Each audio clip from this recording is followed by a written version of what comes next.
Welcome to Black Writer Therapy, the podcast where Black women writers come to heal, share, and be their most unapologetic Black woman writer selves. I'm your host and unlicensed therapist, Ella Shawn, and I'm excited you decided to spend this hour with us. Whether you're joining for the first time or you're a returning listener, this is your space to explore the art of storytelling, find inspiration, and connect with a community of bold and brilliant Black women writers. In this session of Black Writer Therapy, Ella welcomes Eden Royce, a fellow South Carolinian. She's a Shirley Jackson Award finalist for her adult short fiction, Literature Foundation's Diverse World Grant for her depiction of Gullah Geechee people, traditions, and folklore. Her debut novel, Root Magic, is a Walter Dean Myers Award honoree. I would love to welcome Miss Eden Royce to the proverbial couch here on Black Writer Therapy. Miss Royce, thank you so much for agreeing to be on the show and just being here. Thank you so much for inviting me. Lovely to be here and to meet you. Thank you so much. You are welcome. So we're going to get right into it. This is my favorite question, and I ask every guest this. How are you healing today? I think today it's going really well because I've had a very busy and challenging year. And December rolled around and I said, okay, this last month of the year is for me. And whether that means writing something that's just for my own enjoyment, or whether that means putting my feet up and watching a movie I've been putting off, or whether that means using some new bath foam and just enjoying, all of that is going to be for me this December. So going well. I love that. I absolutely love that. December just for you. I turned 50 on the 30th of November. Happy birthday. Thank you. I did this whole big thing on my Substack about it being my Jubilee year. I didn't really know what the Jubilee year was until I did all the research. Jubilee year is the year where I get to rest and all that I've been toiling and working for will come to me. It's the year of favor, according to the Ethiopian Coptic Bible. I'm going to adopt this idea of my 50th consecrated Jubilee year and see what happens there. So you have December for you. I'm taking the entire year from November 30th, 2024 to November 30th, 2025 as my Jubilee year. That sounds fantastic. Yes, I'm excited.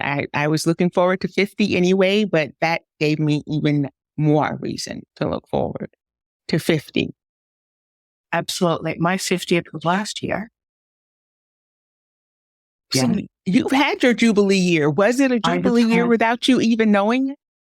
You know, it actually was. And funnily enough, I was watching an interview with, I believe it was Coleman Domingo, where he said that all of these good things in life for him began when he turned 60. You know, his career, his relationship, all of these wonderful things happened in his life after he turned 50. And I said, I'm finding that that's the case with me as well. There's this shift that happened when I turned 50. And part of that shift for me was moving forward with more intention, but also recognizing when to step away and not feeling guilty or letting whatever brief fleeting guilt about stepping away stops you from that stepping away. That's profound and so beautifully stated for so many reasons. I keep thinking the universe knows exactly what it's doing, even when we are not aware that we have finished 7 cycles of 7 years. When we hit that 49th year, our eternal, we are aware of it. And then there is this thing that happens at 50. I'm really excited to hear you say that not only has it happened for you, but you've heard other people say, yeah, at 50. And I hear it all the time. Yeah, 50 is the best year. And I'm just like, okay, I wonder why that is. That's what led me to do the research for my Substack. So you just said something that piqued my interest. You said you began to move with more intention. The segment, when we're talking about cathartic writing, it's intentional writing. And I love to regale my guest with the medical definition of the word intentions. Are you aware of the medical definition of the word? I am not aware of the medical definition. I wasn't either until, of course, me being the nerd that I am, went down the rabbit hole. So the medical definition of the word intentions is the healing process of a wound. How apropos is that we are always being intentional, that we are always moving with intention, writing with intention, all the things. And if we are to move, then all we do is a part of the healing process of some wound and someone's wound. One of the things I think is people don't always realize how much affects us via osmosis. How much the people that we're around, the things that they say to us, the media we consume, all of that just soaks in, whether we feel like diligently studying it or not. It comes back to visit us at certain times when we're tired or when we're vulnerable, when we're concerned. All of those things that we've absorbed over this time of moving through the world.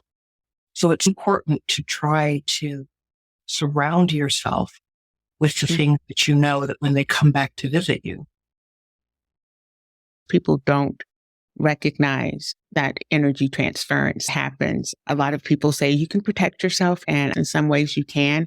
But if you're not aware that it's happening, you're walking around with hurt that may or may not belong to you, with self-doubt that may or may not belong to you. You're right. Having things in place to counteract that in your vulnerable moments, I guess it requires that you allow yourself to even be vulnerable first and foremost. Absolutely. And I think that old adage is true.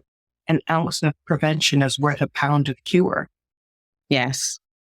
And if we can, on the front end, try and help ourselves, clear the path for ourselves, why wouldn't we? And so that leads me to writing. Is that an ounce of prevention for you? I think it can be, and it has been at times. A lot of times writing is, and I hope I'm using this in the right way, a purgative. After there is the wound, there is the sore spot or whatever the case is. Sometimes writing is a way to help clean that out or flush that out. Seeing as we're using medical terminology today. I love it. It's like lancing a boil sometimes or clearing something out, because writing gives you that outlet to express those feelings or thoughts or tensions that maybe not everyone knows how to express. Their worries and fears, when they sit too long, become a deeper part. Just like any sort of infection, if you don't treat it, all it does is just grow and fester and get deeper and set in deeper, so that when it comes time to go, oh, this really is a problem. This is something I need to address. And writing, even if it's something you don't plan on sharing with anyone, it can help you recognize those issues. It can help you deal with them. Or sometimes it's just enough to get it off of your chest and onto the page, where you can either revisit it if you want to, or you can symbolically go, I'm tearing this sheet out of the notebook. I love that. You said lancing the boil and then kept using medical terms. And I was just thinking about how my mom would, like, anytime there was a boil or something that was growing that needed to be lanced, this is just all the stuff that you're not dealing with under your skin. And so you need to deal with it. And I always thought that was so weird that she would say that, but that's just all the stuff you're not wanting to deal with. And you keep packing it away, and now it's coming out of your skin. When you said that, that really did hit home for me. Maybe you were right. Maybe that is what's going on. I love the idea of writing being kind of like a saline wash to clean out all the stuff, as opposed to being cure per se, or even the preventative, but that thing that gets it cleaned out so that you can start the healing process. Still a part of the healing process, but it's that thing that gets all the ick out so that you can see what the wound really is. Yeah, absolutely. That's powerful. You have a beautiful way with words. It's so lovely to just listen to you. Oh, thanks so much. You're welcome. That's going to stick with me. Oh, I love that. If it becomes lyrical, please let me know. I would love to read that. will. I'll credit you in it because it really stuck beautifully. So we want to kind of talk about the work that you've done that has been cathartic for you. You gave me two options. One, which has become one of my favorite reads, your debut novel, Root Magic.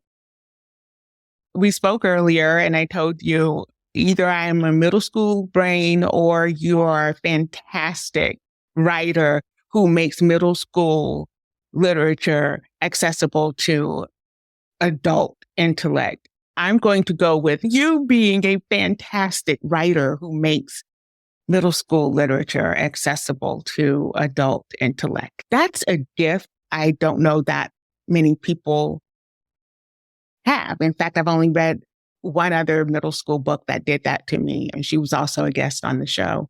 Can you tell us a little bit about the process of writing Root Magic and how it was cathartic for you, how it healed some things in you? I initially wrote Root Magic as a series of short stories. As you mentioned, it's my debut novel. And before that, I had only written short stories. And the idea of writing a full-length novel was intimidating. I thought, how am I going to write 50,000 plus words on one topic or one particular novel idea, when to this point, most of my writing has been 5,000 words max. And I get in and get out and get it done. And I thought about what are those things that I want to bring to the forefront. I grew up in a Gullah community, and I wanted to address the Gullah language. I wanted to address that there's still a lot of commentary about how Gullah and Geechee, some people consider it quote unquote ebonic or unintelligible speech or lack of education.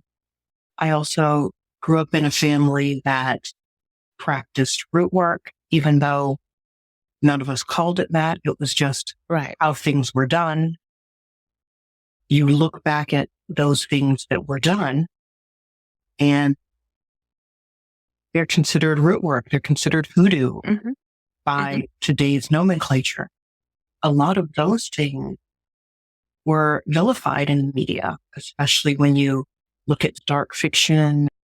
And I love scary movies and horror, but it was always difficult for me to see these movies vilify African traditional religion when I grew up in a household where I knew that wasn't the case. This media was created by people outside the community, outside the culture, who didn't do their due diligence, who made gross assumptions. I wanted to do my part to put something on the other side of the scale.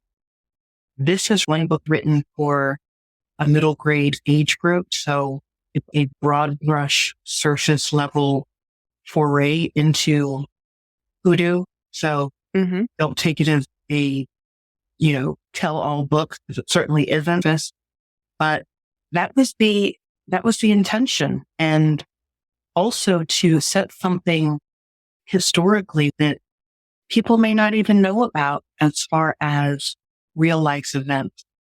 When South Carolina schools were integrated, it was 1963.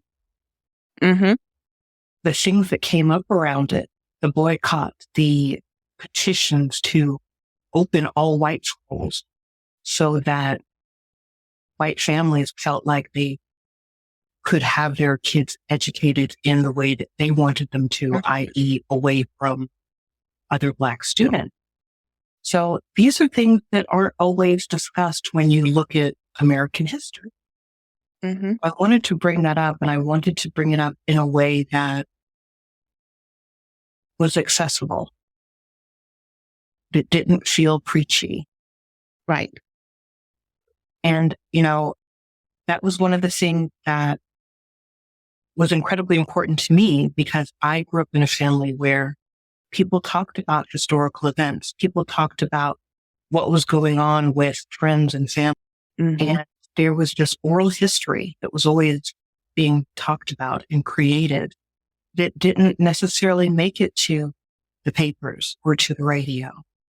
But I know that those stories are real and that those stories are true because I spoke to people. I listened to people tell them while I was writing Root Magic that this tendency for people to pictures or it didn't happen, or I've never read about that in a book, or I've never seen that. If I Google it, I can't find any evidence of that. And feeling that that's the end all be all of life, history has happened to people.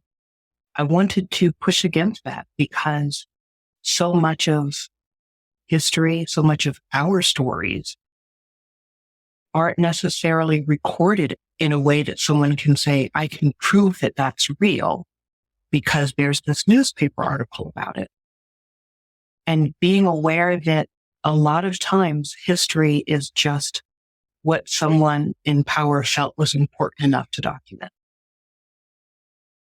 That's a very eloquent way of saying that. But it was important for me to put down on paper, these are the myths that people believe when they haven't asked, when they haven't researched, when they haven't looked into things. And I do feel that Sankofa is so important. Going back to find in history the important parts so that you can inform your present and plan for your future. Yes.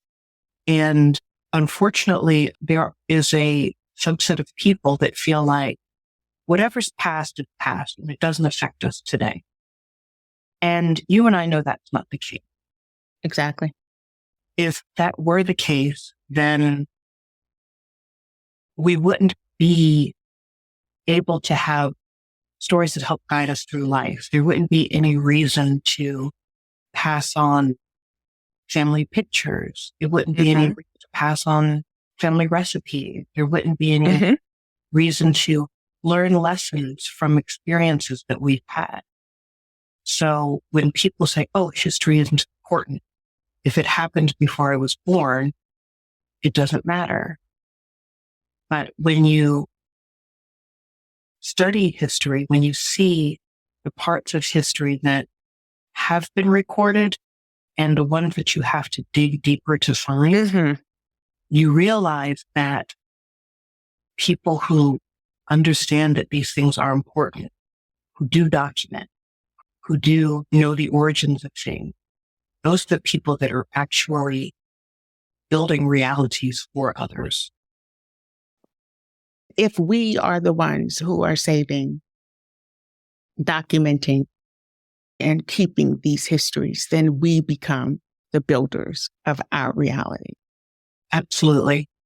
That's what wasn't said that kind of shut me down. I'm a really close listener of the space between the words. And so you left that open right there. This is Eden Royce's masterclass in all things. Okay. They don't like silence, but I sometimes, even on a podcast, there needs to be moments where the listener can feel the intellectual situation that's happening. It's such an important thing. And it's something that people don't like to talk about. Even historically, let's go back to the time of the pharaohs, where if there was someone, even a pharaoh, who did something that was so seemingly against what was important for the country, the nation, the people, they would chisel off, essentially erase their names from the pyramids, erase their names from the scrolls. And that showed that they understood the importance of history. This person has a place in society. This person was important. So we've uplifted their name. Now it's been determined that they weren't worthy of that. Erasing names, erasing that person's influence was of such importance for them because they understood that was a way of shaping the future. They didn't want people to be shaped by this person. Even then, there was this recognition of how important that was. Which brings me to how important our stories are. The stories you write, the stories Black women writers are putting out here, especially those of us who are in the space of Sankofa. We're going back and picking up what we forgot, picking up what was lost. The work, I think, it is the work that only Black women can do, I feel like, in some regard. I find that the work I read that's written and penned seriously by Black women writers, there is this kind of other speak that's within what you can discern.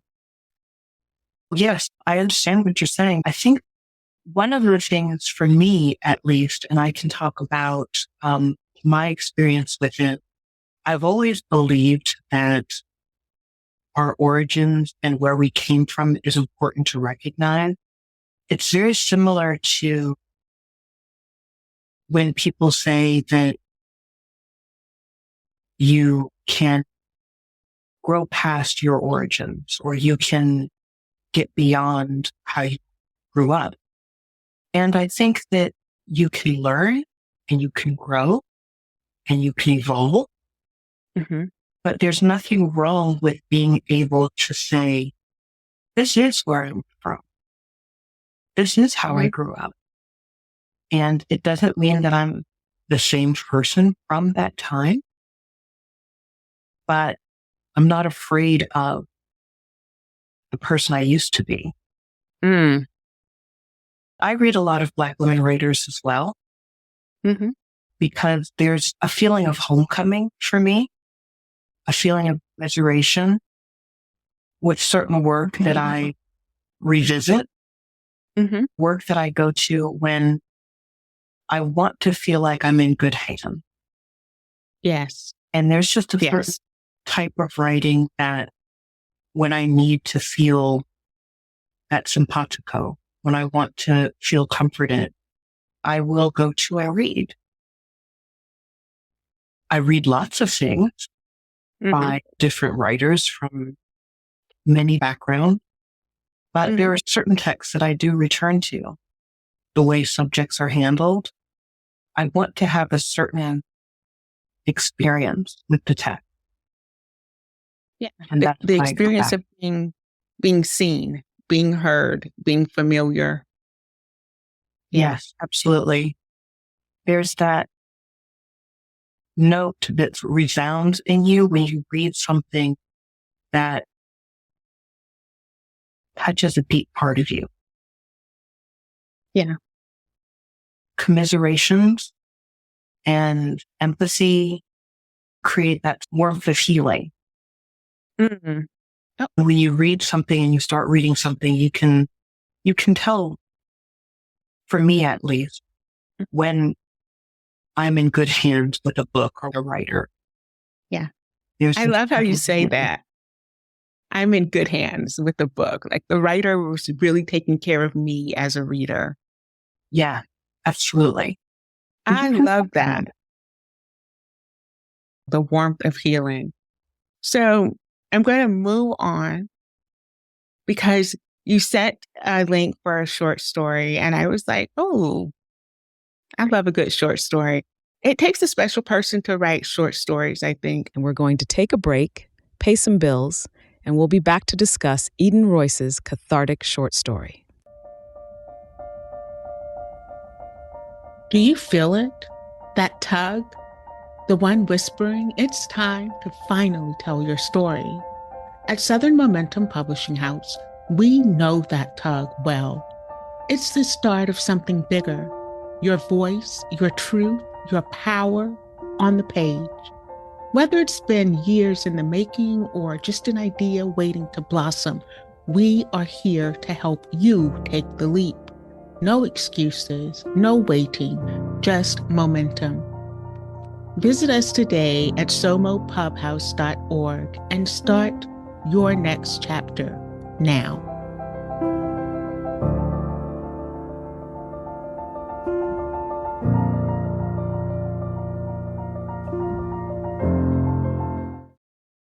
And now back to the Black Writer Therapy podcast with host and unlicensed therapist Ella Shawn and her guest, Eden Royce. I don't know that people realize how difficult they are to write. I find them difficult to write. I think they're very difficult. So I'm always drawn to short story writers who get it, right? You guys get 3,500 words and you have this whole complete body of everything. And you take your reader through all of it in like 3,500 words. The economy of word usage is insane to me. Like you don't have a lot of room to purple prose it out. And yet for the piece that I'm talking about, it's entitled For Southern Girls When the Zodiac Ain't Near Enough. Hunty, I was just not ready. I wasn't ready for it. It's such a beautiful piece. I love the little nod to, for colored girls. I love that. Was that an intentional thing? Yes, absolutely. Okay, of course it was. Yes. I love that nod. You said that the short story was cathartic for you as well. I can tell you why it was healing for me, but this is not, I'd love to know. unlicensed. I'm the unlicensed therapist here. It's not my session. But yeah, it was healing for me because it affirmed, okay, I don't know. I felt like I was sitting at Butter's table and that was my spread. That's all I'm going to say because people need to read it. But I felt like I was sitting at Butter's table and that was my spread. Have you been told that before by people who read this piece?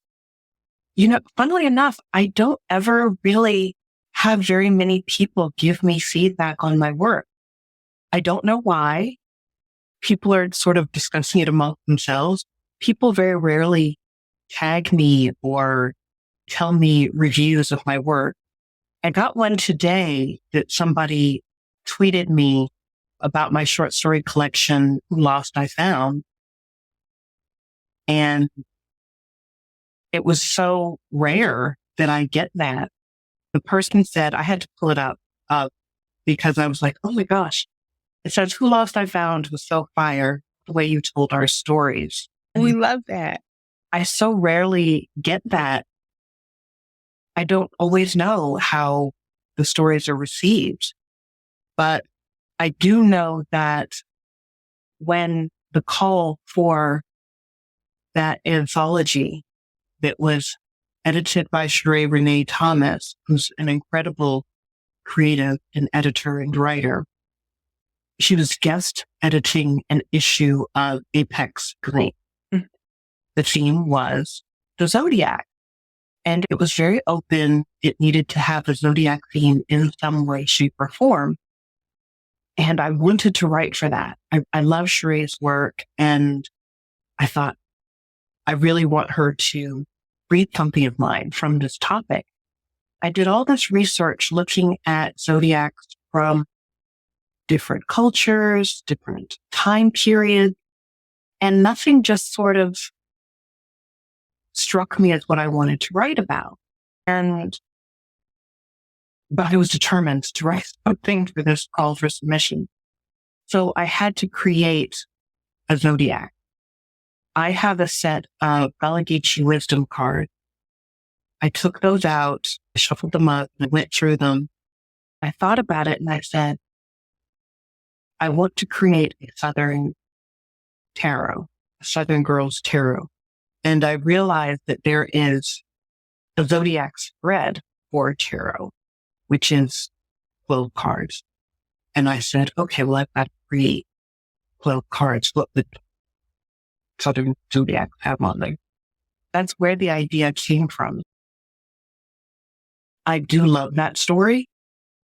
Unfortunately, I don't get very much feedback on it. So it's wonderful to hear that it resonated with you. Thank you for that. The language is so beautiful and lyrical. So I had my computer read it while I was kind of putzing around. And they sound horrible, right? They sound horrible. Yeah. And even the horror of the computer voice didn't delineate the lyrical elements of your writing. Your word choice is amazing. I was in the place. And that is, I think, a skill. You did that in a short space and span of time and words, right? Like you took me from my house here in the city and you kind of plucked me down in this place with this beat up table, and this woman and I'm seeing her pumpkin face, her pumpkin skin face. And I'm just like, the way you describe everything without overindulgence is a gift. I think it's a gift. And the fact that you share it so openly with us, your readers, is a testament to knowing that the gifts are not for you, but for everyone else. You don't mince words. When you're writing, I didn't feel like you were choosing words to be acceptable to the reader, but choosing words to bring the reader in. I don't know if that means anything, but it just feels, yeah, absolutely. It's like an unapologetic Southern piece of writing that made my whole soul open up and sing all the hymns that it knew, right? Because it was just so Southern. I'm supposed to be hearing how this was cathartic for you. Just know, I'm loving all your work. Thank you so much. That story in particular was cathartic because I was seeing so many friends in real life and social media talking about how overwhelmed they felt, how much was on their plate, how they just were exhausted and what was next. And they would look to their future and go, oh, well, I see more work. I see more responsibility. I see more. And I just thought about it and I said, well, this Zodiac story needs to be something I can give back to these women that I'm seeing who are struggling with everything, with the responsibility, with people think, oh, well, I'll ask this person to do it, or I'll just assume that this person is going to handle it, and I was seeing people weighted down by responsibility, stress, and the state of the world, the state of the union, all of these things. And I said, I want to give, if I can, some reprise. And I wanted people to feel like they booked that online reading and had shown up and they got this spread. One comment I did get from someone who I asked to me to read it early before I sent it off. They said, they wanted to get a look at all the cards. As they were reading, they were just like, I just wanted to know what the other cards were as well. I wanted to know so much. And I'm so glad that the story was accepted, because it was something that came from such a deep part of me, pulling up all of the southernness and the weight of the expectation of the world, the viewpoint that some people consider southernness and southern accents as shorthand in media for this character is uneducated or undereducated. When we as a whole, as Black women, are some of the most educated people on the planet. I wanted to get away from that and show a past, present, future in that story. Yeah. You did. Without it being cumbersome or confusing, you gave us that. And you gave these little breadcrumbs with a short story. You gave breadcrumbs if you are paying attention. You're going to be led someplace really enlightening. So it was cathartic because it allowed you to heal others, you think? Yes. I think that a lot of times doing for others is something that comes easier to people than doing it for yourself, because a lot of times we're socially conditioned to, well, if you help someone else, or if you turn things outward and don't focus so much on yourself, that's seen as being a more enlightened person or a better person. Whereas, you as an individual is also important, and being able to care for yourself before or alongside caring for your community or brothers and sisters. For me, being able to give back in that way of saying, here is a reflection of everything that you've done. And I recognize that you've done so much.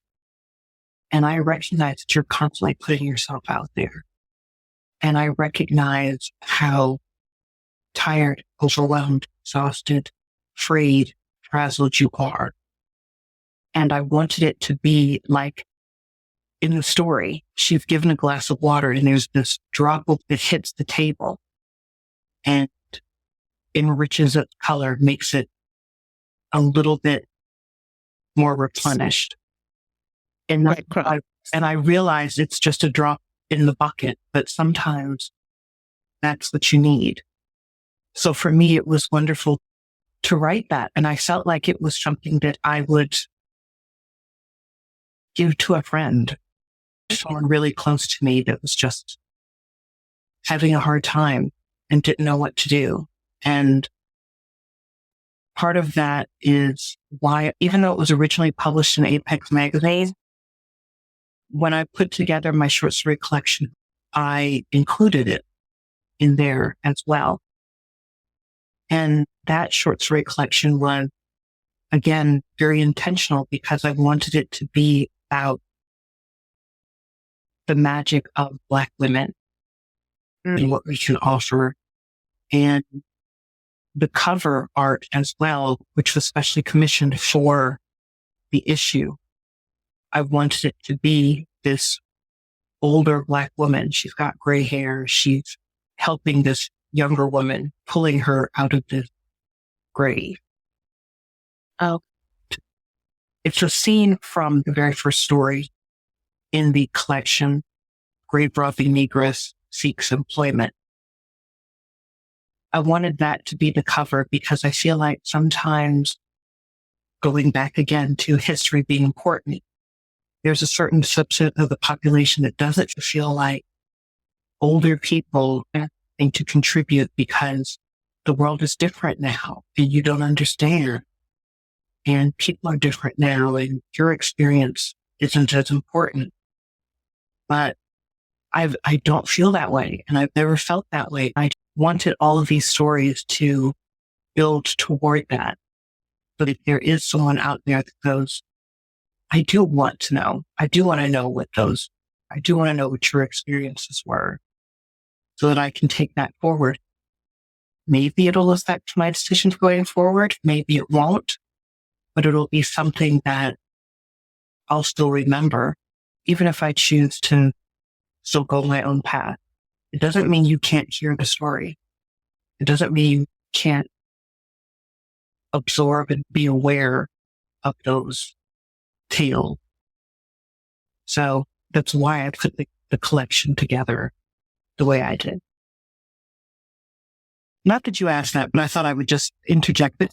Oh, no, because it went beautifully with what I did want to know. I wrote down the title of the collection because my TBR is forever growing. Who Lost, I Found. When you were talking, I kept thinking about the law of reflection. And you said it's so much easier to give to other people and to help them when you see them dealing with so much. The law of reflection states simply, I'm definitely paraphrasing here, that what we see in others is a reflection of something that is either inside of us that we are aware of and we don't know how to use it and we want to, or something that is inside of us that we wish it wasn't and we just want to get rid of it, or something that's inside of us that we are unaware of and we can't figure out why people keep responding in the way they respond to us. And I know that one of the cards told the girl that you don't know why people are so like to you, but that's the thing. I wanted to ask you, when you wrote this and you were writing it for all the women you saw that were really, down bad with it, is there a reflection? Did that reflect back on you in a way where it's like, well, I'm giving to them because we have been conditioned to give to others before we take care of self, be altruistic. I am anti-altruism, by the way. My whole closing is be kindest to yourself first, always, and in all ways. I am a firm believer in that. Also, a firm believer in the law of one. I'm the only one here. So what I do to me, I do to everyone else. And that is how I approach life. But this law of reflection, like in taking care and giving out to the other women, is that not a giving to the self in a way that makes it more, Absolutely. Especially when you're a writer, you spend so much time with your own work, whether it's going through various versions and iterations, or even once it goes to the editor and they come back and say they want edits or they want additional whatever have you.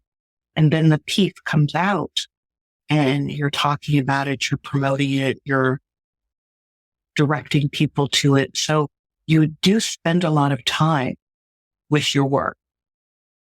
And it's impossible to go through and write something like that where you are creating the idea of these cards, where you're creating a definition almost for each card without remembering a time where you were struggling personally.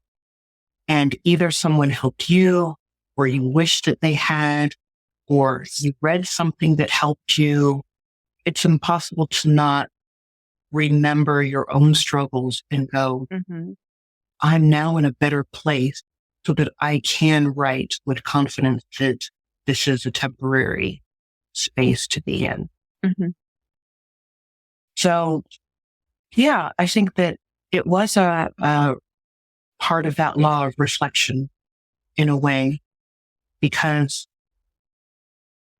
I felt that especially some of those later images left a hopeful feeling. One of the cards, I think it's actually the final card, is the hate. And a lot of people don't think the past is important, but at the same time, they fear the future. Exactly. I wrote that card specifically because A lot of people wanted to write that card saying, this is what's holding your future. And don't be afraid of it. Oh, That's why, the future is that particular card. mic drop, mic drop. My truth flip. Oh my gosh. Oh my gosh. Okay. We have to do our rapid fire questions because my favorite part of the show is coming up, which is the game. Okay. Here are rapid fire questions. Don't think too long on them.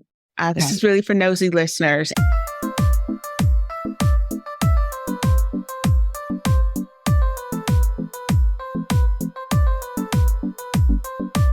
I'm the nosy listener. I'm the nosy listener. There are 5 questions and just like boom, boom, boom, boom, boom. Ready? Ready. Writing superpower. What is it? Atmosphere. Creating atmosphere. Ding, ding. I agree. Your dream retreat. Describe your dream retreat for a writing situation. 3 words. Isolation. Comfort. Perfume. I always wear a fragrance when I sit down to write. It's a different one depending on what I'm writing, but I like carrying my own sort of aromatherapy. So I always wear some sort of perfume when I sit down to write. I'm kind of in love with that. It creates such a mood, and there's just a wealth of fragrances out there, light and almost imperceptible to these clingy, dark, encompassing fragrances and everything in between. So I always wear something when I sit down to write. Oh, I love that. What's the best piece of writing advice you've ever received? The best piece of advice that I've ever received is stick with it. Keep going. What's the best piece of writing advice you've ever given? The best piece of advice that I've ever given is that I don't believe in writer's block. I believe that when you can't write, it's because you're self-censoring and the ideas that you have, you don't think are good enough. It's not that you don't have ideas and that you have writer's block. You're telling yourself that whatever idea you have is not good enough for some reason. Can you bill me or? I'll give you my PayPal. No. Okay. This is my gig. I'm the unlicensed therapist here. Currently, what book are you reading? I'm reading several books at one time. Of course I am. I always have a craft book. One of them right now is How We Do It, which is a Black writer craft book that I think is edited by Jericho Brown. Let's see, what else am I reading? I am shockingly not reading anything for lyrics right now because I was doing a lot of that, but I don't have anything at the moment. I'm also doing a reread, which is of a book that is called The Conjure-Man Dies by Rudolph Fisher, which is the first ever all African-American mystery ever written in 1921, 22, might be 25. I can't recall, but I absolutely adore that book. And I love the time period. And there's such a wealth of different characters and personalities. It's just such a well done book. And I'm trying to remember what's on my bedside table. Probably should not admit that there's exactly a book there. And a book called Tropic Death by Eric Walrond, a Bahamian writer. I love reading his work because I can see the connection with Gullah. And it's just delightful to read. That's just a few of the books that are on my bookshelf. That makes you a writer. Yeah, I never have fewer than 5 books going at a time in all genres. My husband's like, how do you keep up with what you're reading? And I'm like, I don't know that my goal is to keep up with what I'm reading. It's when I'm in that book, I'm in that book. And then when I'm in another book, I'm in that book. So I'm not trying to remember all the things when I'm not in the book. And your last rapid fire question is your favorite mythical creature. Oh, gosh. That I didn't expect. I will say I love so many of them. I'm so much into folklore. I'm tempted to pick one from Gullah folklore, but I won't do that. I think that I'll probably pick a chimera. God, I did. I am not lying, which is why my reaction is so like, oh, yeah. Yes, because you reacted really strongly. That's amazing. There's like a wave here. Really, because I was like, she's going to say chimera. There's something that I love about them. They're just this combination of so many things that seem like they just be odd and weird and strange. And the depiction of all of them together is just something that's so appealing and pleasing to me. That's very telling. Now, the pseudo-psychologist in me wants to analyze. Oh, feel free. Feel free. And because that's one of my favorite mythical creatures as well. And I know why I love it. It reminds me that even though I am a hodgepodge of hot mess, when I pull them all together in an alchemical expression, they somehow work and create really great things. It's the same way with my writing. It is a hybrid of all kinds of gobbledygook. But when I can get it in the right formation, it's magic. And so I think that's why I love the chimera so much. I can get on board with that because I do feel that way a lot of times myself. But then you get those moments where you go, okay, right, we're going to do it. We're going to get it done. We're going to pull it together. And it comes out pretty great.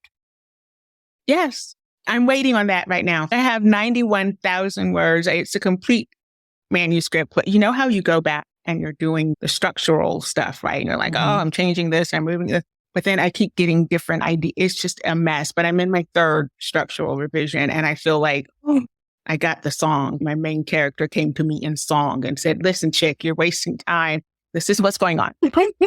Okay? Stop going all the way around the moon to get here. We're right here in the backyard. I feel like I have it now. That has got to feel great. It feels like it's coming together. Congratulations. I look forward to this whenever you're ready to share it with the world. Yeah, it's been something. Oh my gosh, we're ready to discuss the audacity of Black women writers. That's the name of my game. Excellent. We're playing this game.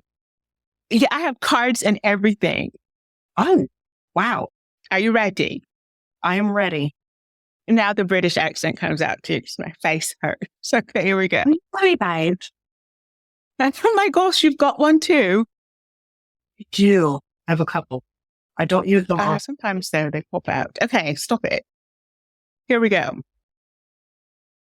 So this game really is to celebrate the audacity of Black women writers who go out into this industry that is obviously not necessarily as welcoming as it could be for the Black woman writer. And yet we kill it. We kill it every time, right? Go out there and you're doing the darn thing.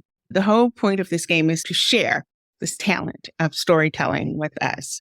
So we have an impromptu situation coming out here. First, I need you to choose a number 1 through 10. 8. Okay. And then I need you to choose a letter in the word audacity. Y. Of course. Your word is yield, and the topic is power and influence. Can I choose again? No, no, you cannot. And let me get my little timer together. So yield and power and influence. And we need at least up to 5 minutes of an impromptu flash fiction story. And your time starts now. So you want me to just verbalize it for about 5 minutes? Oh, yes. Power and influence. The person who had the most power and influence in my life was my great-granddaddy. Now, I know a lot of people can't say that they ever had their great-granddaddy around, but in my family, you actually had to have your turn early if you was going to have them, because people in my family didn't stick around too long. That is, except for my great-granddaddy. Here's a job. If anybody were to ask him what it was, he would say, it's pork, tobacco, and coffee. Now, what kind of job is that? What kind of lifestyle is that? Pork, tobacco, and coffee. But that's what people around here needed. They needed to eat, they needed to smoke, and they had to die. One of the things that always struck me was Grandpa never used the word die, even though that's what we all did at some point. He would always call it yielding to Jesus. Now, whenever I asked him why he called it that, what was so bad about the word die, diet, death, any of that stuff, he never wanted to answer me. But one of these days, I'm going to get out of that man why he will never use the word death. Maybe it's because he feels like death is final. And when he be nailing them boys together to make them little pinto coffin, people come to him again. That he can't stand to see that death in their faces. He can't stand to see that death on their hearts. Maybe that's why, but I'm just guessing, because he still won't tell me. Even after he died 5 years ago, his ghost still standing in this corner, still won't talk to me, still won't say the death word, just marching around the house. Yield, Brenda, yield. Well, I ain't giving him that satisfaction, not yet, because I ain't ready to go. I got too much to do here. I got pigs to raise. I got tobacco to harvest. And I got coffins to make. On the verge of cursing. I don't know if that was 5 minutes or not, but it just felt like a natural end to the story. Up to 5 minutes. Okay. It was, I can't even talk. It's 3 minutes and 58 seconds. What in the world? Are you kidding me right now? I don't know. I was like, power and influence. I was like, what is happening? And then I got, I'm in it. I am in it. Yielding to Jesus. We have our turn. Or I said, okay, she went there. She is in it. She is not coming back until the story is done. I was just like, oh my gosh. I was like, well, she let me choose another letter. Because I was like, why did I pick Y? When you said, he just calls it yielding to Jesus, I was like, I'm done. I'm done. I'm done. This woman is the truth, the flash fiction, short story, storytelling, Southern truth. What in the world? I'm impressed. You have set the bar, my friend. Oh, thank you so much. And I was like, the ghost is in there. And now, oh my God, Poe Brenda has become the granddad. Yep. Now she's running that farm, doing all that. I got pigs to tend to back. I'm over it. I am going to know this story verbatim. It's, oh my God, do you know what you just did? You just did that. I just wrote a story. And I was so nervous. I was so worried about it. I was like, hey, can I create something on the fly like that? But okay, did that. Yay. That was dope. Really. I am just like, whoa, this is the best game I've ever come up with. Seriously. I'm impressed that you have pre-made cards. That's phenomenal. Well, high school English teacher. You were prepared, completely prepared for the game. And I love that. That was fantastic. Thank you so much for even indulging me. This is my way of getting told the story every time I speak to someone, because I love being told stories. Honestly, that was so much fun to do. And I bet you have just got to experience some phenomenal, raw off the cuff stories. So You are my first amazing. recording for season 3. And this is the first season I'm implementing this game. Oh my gosh, am I the guinea pig? Okay. Yeah, I think your talent requires the capybara. You're the I'm the capybara. Love it. It was Yes. so enjoyable. Oh my God, I'm so glad that you were kind enough to do this. So we're gonna wrap everything up. Please tell the people how to get in touch with you, what's coming up for you, and all the things that you may want them to know. Absolutely. My website, which I do my best to update regularly, is edenroyce.com. I am still on Twitter, even though I don't really post there any longer. At Eden Royce. I am on Instagram at Eden Royce Book. I am also on Blue Sky at Eden Royce. And I like looking around there. I do post there occasionally with things. I can't say that I've had lots and lots of convos on there. But that's probably just because, I don't insert myself into those convos that are happening very often. I need to probably do a better job at that. And I have a Facebook author page, which is Eden Royce Author. Work that's coming out for me on later this month. I have a piece of flash fiction coming out, from Cleaver magazine called, Your Childhood Was Witchcraft. I have a novella coming out with Tor.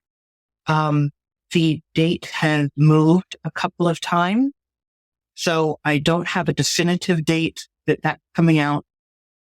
It may be October 2025. It may be January 2026, but that is a novella called Psychopomp and Circumstance about, a young Geechee Gullah debutante, circa 1863, daughter of, the Reformation,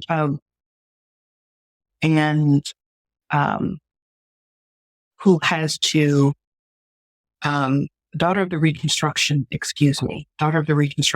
post-Civil War, who's from a well-to-do family, who visits a town on her own for the first time to prepare the funeral for her estranged aunt.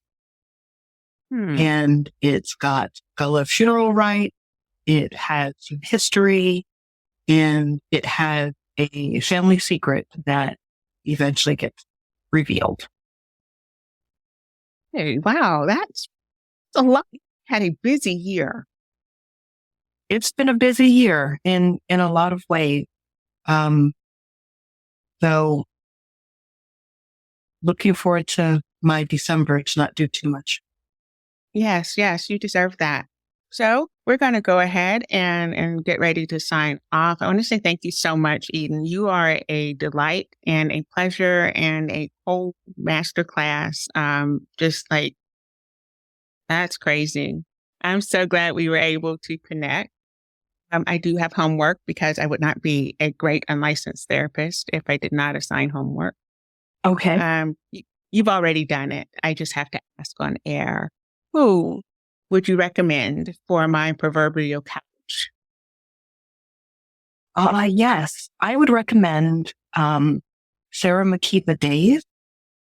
She is a Gullah descendant, a Geechee historian and cultural interpreter. She has her book that's coming out soon. I don't know the exact date that it's coming out, but it's available for pre-order and signed pre-order now. She also has an ancestry toolkit workbook if you're interested in tracing your ancestry back as well. And I think that she would be a wonderful contribution to the podcast. And I just want to say thank you for inviting me. And I'm glad that we were absolutely able to connect in this time, in this space. And it was a wonderful experience. Thank you so much. You are so welcome. Days, I'm looking at this name. There's an artist with that name. Ron and Natalie Days? Is that who you're talking about? I'm not sure. She does the collard green pieces. That's Natalie Days, and that's Sarah's mom. Get out of here. Mm-hmm. They were Sarah's mom and dad, Natalie and Ron Days, were the hosts of Gullah Island, if you remember that TV show from many years ago. So yes. Oh my word.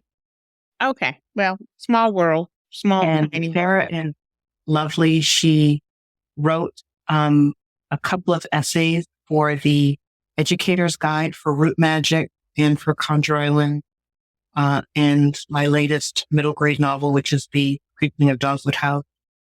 And she voiced one of my short stories.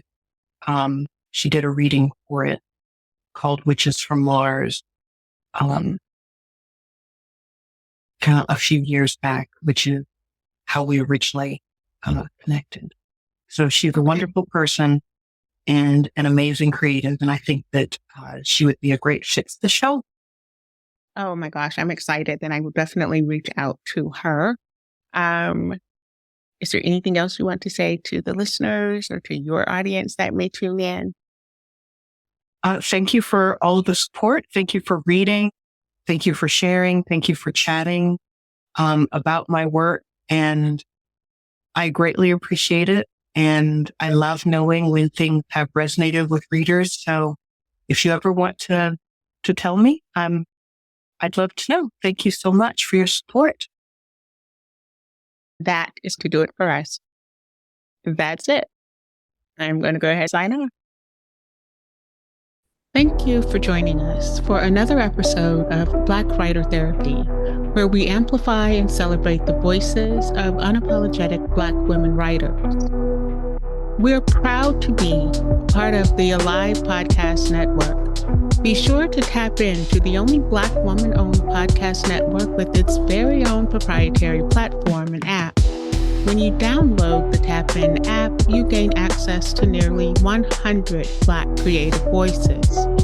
To support Black Writer Therapy, subscribe and choose me as your favorite podcast host.